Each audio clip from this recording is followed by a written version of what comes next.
Hi everyone, welcome back to Priya says. मैं हूं प्रिया। कैसे हो आप सब? आई होप आप बहुत अच्छे से होंगे। तो आज की वीडियो होने वाली है मेरी आईवीएफ कॉस्ट के ऊपर। पहले भी मैंने वीडियो बनाई थी, लेकिन मुझे फिर से मैसेजेस आ रहे हैं, तो मैंने सोचा कि क्यों ना एक बार मैं आपको प्रॉपर डिटेल दे दूँ कि कैसे कैसे मेरा खर्चा हुआ है, क्या क्या। देखो, अभी मैं आपको खर्चा बता रही हूँ सिर्फ आईवीएफ तक। जब मेरी प्रेगनेंसी हो गई, प्रेगनेंसी के बाद भी मेरा काफ़ी खर्चा हुआ, क्योंकि मेरी ट्विंस प्रेगनेंसी थी, तो शायद इस वजह से खर्चा हो गया मेरा। इसमें मेरी कोई डिलीवरी इंक्लूड नहीं थी। ये बस जब मेरा आईवीएफ सक्सेसफुल हुआ तब तक का मेरा खर्चा मैं आपको यहाँ पे बताने लगी हूँ। देखो, मेजर खर्चा आपको, अच्छा पहले तो सॉरी, मैं ये बात ना रुको, मैं ये चीज़ क्लियर कर दूँ। देखो, मैं कोई डॉक्टर नहीं हूँ। मैंने आईवीएफ करवाया, आईयूआई करवाया, उसका जो भी एक्सपीरियंस है वो मैं यहाँ पे आपके साथ शेयर करती हूँ, जो भी मेरी जर्नी रही है। तो अब बात करते हैं आईवीएफ के कॉस्ट की। तो हर जगह पे ही आपको ना आजकल पैकेज मिलता है कि आपको 1.5 लाख का पैकेज मिल गया, आपको 2 लाख का मिल गया, 3 लाख का मिल गया। तो आपको ऐसे ऐसे पैकेज मिल जाते हैं। उस पैकेज में इंक्लूड क्या क्या होता है? अब मुझे जो पैकेज मिला था उसमें क्या क्या इंक्लूड था? उसमें मेरी डॉक्टर की विज़िट इंक्लूड थी, ठीक है। मेरे जितने अल्ट्रासाउंड थे, वो सोनोग्राफी जो होती थी वो इंक्लूड थी। जैसे मैं इंजेक्शन्स लगवाने जाती थी, उसका मेरा कोई खर्चा नहीं होता था, मैं फ्री में लगवाती थी वहाँ पे। मैं चाहे जितनी बार मर्जी चली जाऊँ, मुझे डॉक्टर की कोई फ़ीस नहीं पे करनी होती थी। उसमें मेरा इंक्लूड था कि जैसे अब हमारे जितने भी वो करवाते हैं, जब भी हमें डॉक्टर बुलाती है, हमें चेक करती है, जब हमारे इंजेक्शन्स लगने स्टार्ट हो जाते हैं, उसके बाद हमारा रोज़ ही अल्ट्रासाउंड होता है। और जितने भी हमारे मॉक टेस्ट होते हैं, देखो, जब भी आपके इंजेक्शन्स लगने होते हैं या फिर आपके इंजेक्शन्स के बाद वाले अपने जो भी आपका ट्रीटमेंट होता है। अब अगर आप नॉर्मल किसी हॉस्पिटल, जब मैं आईयूआई करवा रही थी तब मेरे पास कोई पैकेज नहीं था, ठीक है। मैं नॉर्मल जाती थी उनके पास, तो मुझे पैकेज नहीं मिला था। तब मैं जितनी बार डॉक्टर के पास जाती थी उतनी बार उनकी, पहले तो मैं 500 उनकी फ़ीस पे करती थी। और उसके बाद उस टाइम पे 2014 की बात मैं करी हूँ, उस टाइम पे वो मेरी सोनोग्राफी का, हर सोनोग्राफी का मेरे से 1000 रुपया अलग से चार्ज करते थे। तो मेरा, जैसे मैंने करवाया, उस पैकेज में मेरा ये सब इंक्लूड था। अब आप किस हॉस्पिटल से करवा रहे हो, वो आपको कैसा पैकेज दे रहा है। जब आपको वो पैकेज मिल रहा है, उसमें आप देखो कि आपको क्या क्या मिल रहा है। अब जैसे मेरा 2.5-3 साल तक प्रोसेस चला। अब 2.5-3 साल में मैं पता नहीं कितनी बार ही मैं महीनों में हॉस्पिटल जाती थी। अब इसी में अगर इंक्लूड ना होती मेरी डॉक्टर की विज़िट या फिर सोनोग्राफी मेरी इंक्लूड ना होती, तो मेरा तो खर्चा पता नहीं कहाँ पहुँच जाना था। एक मुझे किसी का मैसेज आया कि उनकी कोई फ्रेंड है, पता नहीं उनका किसी ने कोई उनकी नोन है, उसका अभी आईवीएफ सक्सेसफुल नहीं हुआ। मैं नाम नहीं लूँगी, काफ़ी फेमस, आप सब मुझे कमेंट्स में बताते ही। और मैं भी एक बार गई थी, समझ आ गया होगा। वहाँ से उन्होंने करवाया, मतलब अभी उनका सक्सेसफुल नहीं हुआ। तो वो कह रही 3 बार उनका हुआ, अभी जो भी आईवीएफ का प्रोसेस अभी 3 बार चला है। तो वहाँ पे उनका 8 लाख लग चुका है। मतलब मैं तो एकदम सुन के हैरान हो गई। मैं कहा 8 लाख अभी तक सक्सेसफुल नहीं हुआ। तो देखो, ऐसे चोर बाज़ारी से आपको बच के रहना है। बहुत सारे आपको आजकल मिलेंगे, मतलब मैं कह रही हूँ कि हर जगह ही आपको, जो नॉर्मल डॉक्टर्स भी थे, गाइनीज भी थी, उन्होंने भी आजकल डॉक्टर्स हायर करके अपना आईवीएफ सेंटर बना लिए। लेकिन आपको प्रॉपर एक अच्छी जगह से, जहाँ पे आपको वहाँ पे ही लैब मिल जाए, वहाँ पे ही आपको अल्ट्रासाउंड की डॉक्टर्स मिल जाएं। मैं कहती हूँ कि आप वहाँ पे जाओ, ताकि आपकी इधर उधर जाने का खर्चा जो है वो आपका बच जाए। और आपकी, जब आप प्रेग्नेंट हो चुके हो, वहाँ पे जैसे मैं थी, अब मेरा तो पैर रखना भी मैंने बताया ही है कि कितना मेरे लिए पाप था।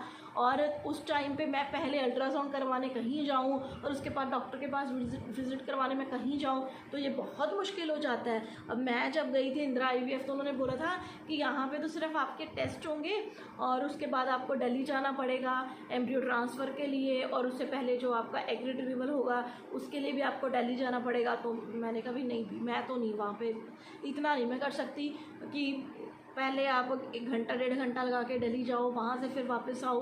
तो पहले ही हालत इतनी ख़राब हो जाती। अभी यहीं पे मैं जाती थी, 15-20 किलोमीटर था मेरा हॉस्पिटल, वहीं पे जाना इतना मुश्किल हो जाता था। मतलब आप बहुत सारी चीज़ों का आप ध्यान रख के, पैकेजेस के ऊपर मत जाना। अब कहीं बैनर्स पे लिखा होता है कि आपका जो आईवीएफ है वो तो हम 50,000 में कर देंगे या 60,000 में कर देंगे। देखो, ये सब फ्रॉड है, ऐसा कुछ नहीं होता। मैंने करवाया, मुझसे पूछो। अब मेन खर्चा, बहुत सारी बातें होगी, मेन खर्चा आपका क्या होता है? मेन खर्चा आपका होता है दवाइयों पे।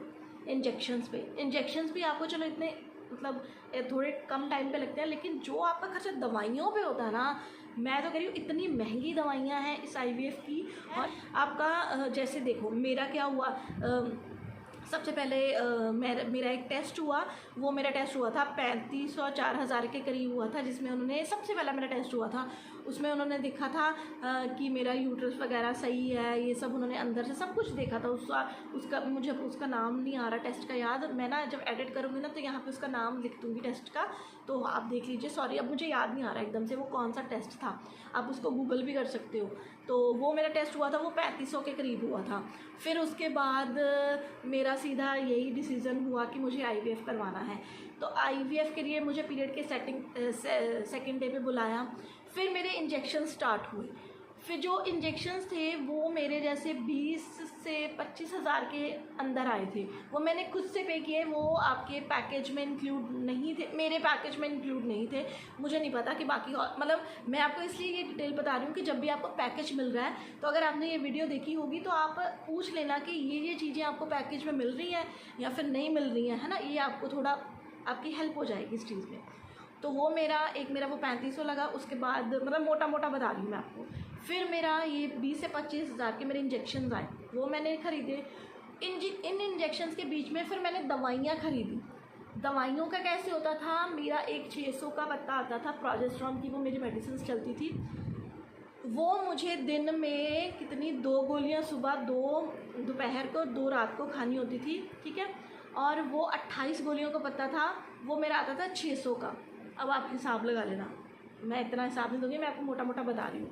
ये होता था मेरा, ठीक है। उससे आपकी यूट्रस की लाइनिंग अच्छी बनती है, प्रोजेस्टेरॉन आपको चाहिए होता है ना, ये सब होता था। फिर मेरा क्या हुआ, फिर उन्होंने कहा कि चलो, उसके बाद मेरा उन्होंने एग्स लेने थे। वो जो खर्चा था मेरा, वो 35,000 वो मेरा इंक्लूड था मेरे पैकेज में।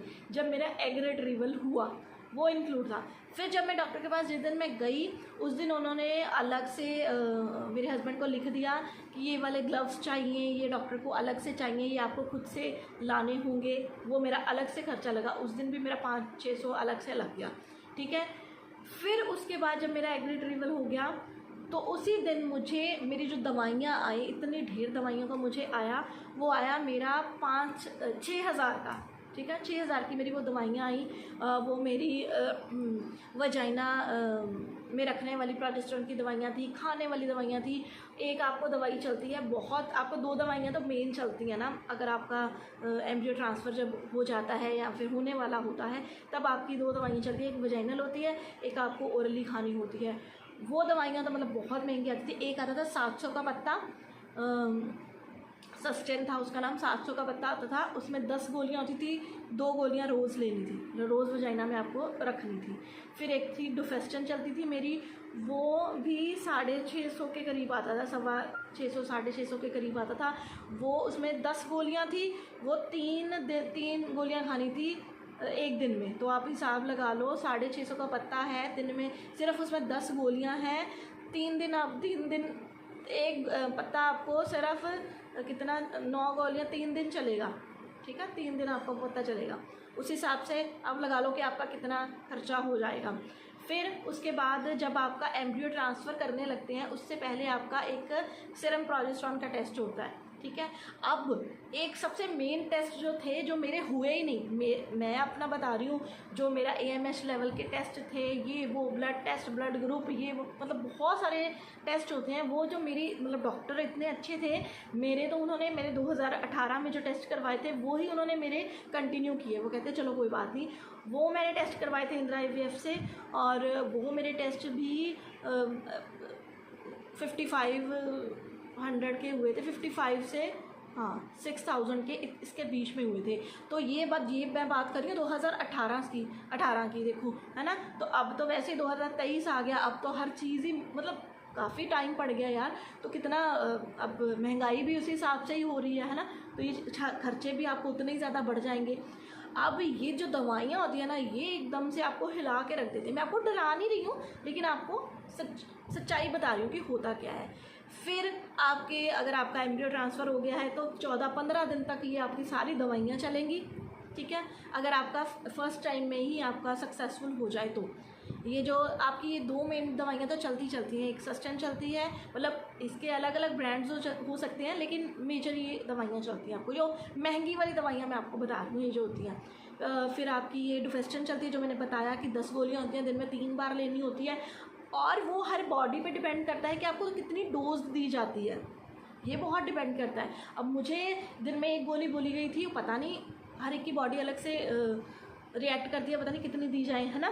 फिर उसके बाद आपके इंजेक्शन्स लगते हैं, जो आपकी प्रोजेस्टेरॉन के इंजेक्शन लगते हैं एम्ब्रियो ट्रांसफ़र के बाद, है ना। तो वो आपके चलते हैं। अब उनको लगवाने का खर्चा, उनको जो वो आए थे वो मेरे 2,500-3 हज़ार के तब आए थे, ठीक है। वो आपको इतने आए तब आए थे, अब पता नहीं वो भी महंगे हो सकते हैं। अब मेरा जो प्रोसेस था वो 2 बार हुआ।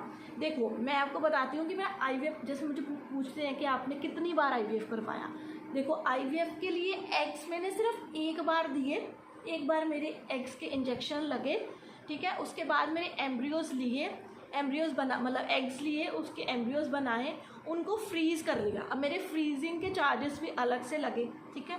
वो मेरे फ्रीज़ कर लिए, जो एम्ब्रियोज़ थे वो फ्रीज़ कर लिए। एक बार मेरा 2021 में, हाँ 2021 में मेरा एम्ब्रियो ट्रांसफ़र किया जून में, तब मेरा सक्सेसफुल नहीं हुआ। तब मतलब फिर मैंने प्रॉपर वो दवाइयाँ वगैरह ली, वो मेरा पूरा खर्चा गया। फिर उसके बाद मुझे TB की दवाई चली, वो मेरी 1 महीने की दवाई जो थी मेरी 600-700 के करीब आती थी।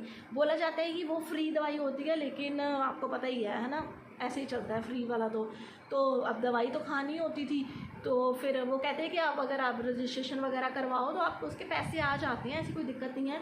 लेकिन हमने फिर ऐसे ही खा खू ली, अभी कहाँ रजिस्ट्रेशन करवाओ, करो धक्के खाओ इतनी जगह पे। तो वो मेरी महीने की 700 की दवाई चलती थी। उसमें मुझे बहुत बार यूरिन इन्फेक्शन हुआ जब मैं TB की दवाई खाती थी, तो उसके टेस्ट मैंने अलग से करवाने हर महीने। हर बार जब आप TB की दवाई खा रहे होते ना, तो मुझे भी उस टेस्ट का नाम नहीं याद आ रहा, आपका लिवर का टेस्ट किया जाता है हर बार, हर महीने, कि कहीं आपको उसका लिवर तो नहीं आपका डैमेज हो रहा है, क्योंकि ये थोड़ी तेज़ होती है दवाई जो TB की होती है, तो वो आपको हर बार आपका टेस्ट किया जाता है। इस बार वो मेरे टेस्ट होता था, हैं। फिर ये मेरी 6 महीने तक ये दवाई मेरी चली। फिर मेरी लाइनिंग बनाने के लिए तो मेरी दवाई इतनी चली, वो मेरी कौन सी डुपेरा नहीं, क्या नाम था उसका, प्रोगिनोवा दवाई मेरी चलती थी। वो तो मैंने भाई इतनी खाई है, वो भी कितना 500-600 का पत्ता होता था, और उसमें 28 गोलियाँ होती थी। और वो कई बार तो मैं दिन में एक 3 बार खाती थी। कई बार वो मैंने दवाई जो है दिन में 2 गोलियाँ खाई, लेकिन दिन में 6 गोलियाँ खाई मैंने। उससे मेरी यूट्रस की लाइनिंग, वो मैंने इतनी दवाई खाई ना, आप देख लो। मेरा जब 2020 में जब मेरा एम्ब्रियो ट्रांसफ़र नहीं हुआ, जब एकदम से बंद कर दिया, उसके बाद मैंने लगातार ये दवाई खाई, हर महीने मैंने ये दवाई खाई है, ठीक है। और उसके बाद मेरा कई बार जब अच्छा मुझे डॉक्टर को लगता भी था कई बार कि अच्छी लाइनिंग 6.5-7 तक आ गई है, तो डॉक्टर मुझे सीरम प्रोजेस्टेरॉन का टेस्ट करने के लिए बोलती थी। वो टेस्ट भी 500-600 का आपका होता है। तो मैं यही आपको मोटा मोटा यही बता रही हूँ कि देखो, अगर आपको डॉक्टर बोल देते ना कि पैकेज में आपका इतना पैकेज है, वो पैकेज है, पैकेज तो आपका वो तो एक खर्चा जाना ही जाना है। उसके बाद आपको दवाइयों का बहुत ज़्यादा खर्चा हो जाता है। इसमें मेन खर्चा ही दवाइयों और इंजेक्शन्स का होता है। इंजेक्शन्स आपको फिर भी थोड़ा कम लगते हैं, लेकिन दवाइयाँ आपको बहुत सारी लेनी पड़ती हैं इसमें। फिर मेरा जब एम्ब्रियो ट्रांसफ़र सक्सेसफुल, जब आप मेरा एम्ब्रियो ट्रांसफ़र अच्छी लाइनिंग बन गई, उसके बाद मेरा एम्ब्रियो ट्रांसफ़र हुआ, उसके बाद फिर मैंने दवाइयाँ अच्छी खासी खाई, ये नॉर्मल यही दवाइयाँ चल रही थी। तो ये सब मेरे पैकेज, मेरी एम्ब्रियो फ्रीजिंग, है ना, और मेरी TB की दवाइयाँ, और ये मेरे टेस्ट, ये मेरे सीरम प्रोजेस्टेरॉन के टेस्ट, ये सब में लाके मेरा 3 लाख तक का टोटल खर्चा आया, ठीक है। ये जो था ये यहाँ तक था जब मेरा एम्ब्रियो ट्रांसफ़र सक्सेसफुल हो गया, यानी कि मेरी प्रेगनेंसी हो गई। प्रेगनेंसी के बाद मेरा अलग से खर्चा हुआ। जैसे मतलब ये मत सोचो कि आप कि ये जो 3 लाख था इसमें मेरी डिलीवरी भी हो गई, इसमें मेरे प्रेगनेंसी की दवाइयों का खर्चा भी हो गया, टेस्ट हो गए, ना बिल्कुल नहीं। ये सिर्फ मेरा एम्ब्रियो सक्सेसफुल तक मेरा जो खर्चा था वो 3 लाख तक का मेरा खर्चा था। उसके बाद वो खर्चा अलग से चला। अब तभी तो मैं सुन के बड़ी हैरान हो गई। वो कह रहे हैं कि उनका अभी एम्ब्रियो ट्रांसफ़र सक्सेसफुल भी नहीं हुआ और उनके 8 लाख लग चुका है। तो मुझे पता है बहुत खर्चा होता है, मैंने खुद से करवाया है ना, लेकिन इतना होता है ये तो मुझे भी नहीं पता था। मैं आपको बोल रही हूँ कि ये बहुत ही मतलब एक खर्चे वाला आपका ट्रीटमेंट है। इमोशनली आप इसमें ऐड हो जाते हो, फाइनेंशियली ऐड हो जाते हो, आपकी बॉडी मतलब आप इसमें काफ़ी ज़्यादा इन्वॉल्व होती, बॉडी में ही सब कुछ होना होता है। तो आप सब चीज़ों का ध्यान रख के ही अपना अच्छा डॉक्टर चुनिए, अच्छा हॉस्पिटल चुनिए। देखो आने जाने का खर्चा भी आपको होगा, आप कहीं आओ जाओगे, आप अभी हर जगह यार, आप अगर आप कैब करके आते हो या फिर आप अपनी गाड़ी से भी आते हो तो कितनी विज़िट्स आपको डॉक्टर की करनी पड़ती हैं। मतलब मैंने तो बहुत विज़िट किया, मेरा तो दूसरा घर ही हॉस्पिटल था। मैं जब डॉक्टर के पास मैं जाती थी। तो ये अगर आप करवाने लगे हो तो पहले अपना बजट देखो, आप बनाओ कि आप इसको कर सकते हो। ये ना हो कि फिर आपका मन टूट जाए। अब पहले आप प्रोसेस शुरू कर दो फिर आप, है ना। तो इस चीज़ के लिए मैं ये नहीं कहती कि मुझे पता था कि मुझे बच्चे चाहिए और मैंने कहीं से भी बस हमने करवाया, चलो भगवान ने हमारा बहुत साथ दिया इस चीज़ में। भगवान ना साथ देता तो हम कैसे करवाते ये चीज़। इसीलिए मैं बोलती हूँ कि इसको सिर्फ ये मत आपके बैनर्स पे या फिर डॉक्टर्स की एड्स को देख के मत चलो कि आपका खर्चा इतना होगा या फिर सिर्फ आपका 1.5 लाख में हो जाएगा या फिर आपका सिर्फ 2 लाख में हो जाएगा। आप अच्छे खासे हॉस्पिटल में जाओ जहाँ पे आपको प्रॉपर जानकारी मिले। मेरी वीडियो से अगर आपको कोई हेल्प मिल जाए तो बहुत अच्छी बात है।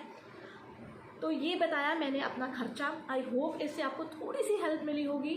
और इसके अलावा भी अगर आपका फिर भी कोई क्वेश्चन है खर्चे को लेकर तो आप अभी भी मुझे कमेंट कर सकते हो, मुझे इंस्टाग्राम पे आप मैसेज कर सकते हो, कमेंट्स में मुझे आप मैसेज कर सकते हो। अगर कुछ छूट गया हो तो आप उसका मुझे पूछ लीजिएगा। मुझे लगता है मैंने सब बता दिया। तो यहाँ तक था मेरा खर्चा। आई होप ये आपको वीडियो अच्छी लगी होगी। अच्छी लगी है तो आप अगर किसी को ज़रूरत है तो प्लीज़ उसके साथ इसको शेयर ज़रूर करना, क्योंकि ये काफ़ी हेल्पफुल होने वाली है उन लोगों के लिए। तो चलिए मिलती हूँ आपको अपने अगली वीडियो में, तब तक के लिए बाय बाय।